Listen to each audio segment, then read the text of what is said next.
Thanks, Mike, for the reintroduction. Um, this afternoon's panel is one of a stable feature in our conferences where we have representatives from the Department of State and United States International Commission on Religious Freedom. We have an impressive array of panelists this afternoon. The topic, as Mike had mentioned, Middle East Christian minorities, hostages to terrorism and regimes. Just as a few brief remarks, as we pointed out this morning, the situation of the Copts and as the rest of the Middle East Christians is rather dire.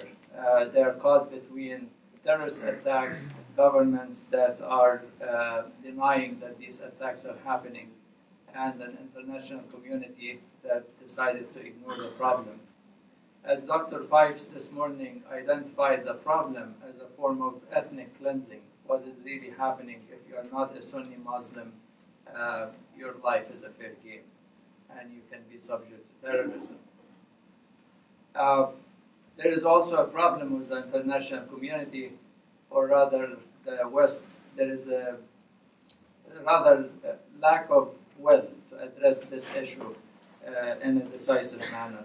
In the meantime, Middle East Christians are being led and hemorrhaging.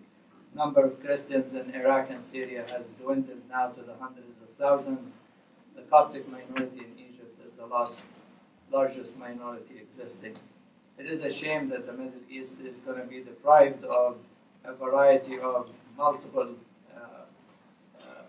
backgrounds, religious faith, and heritages to be purified and ethnically cleansed, as we are witnessing these days. The situation for the Copts in Egypt, I would like to point out, is compounded by the actions of President Sisi. He sends a lot of good public relations gestures. He will appear at the church on Christmas. He will call for reform of Islamic teachings. But in the same time, we see the same Salafi, Wahhabi extremist ideologies prevailing. Sure, now you don't have to require a presidential signature to build a church, but we look at the smallest amounts of improvement, such as the new church building, as a significant improvement.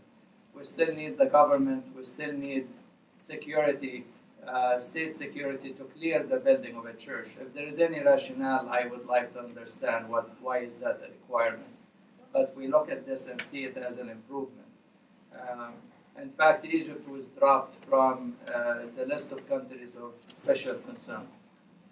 So maybe this afternoon we will have a bit of an understanding in terms of the United States policy and the International Commission on Religious Freedom, how they look at the situation of the Copts. We have an impressive array of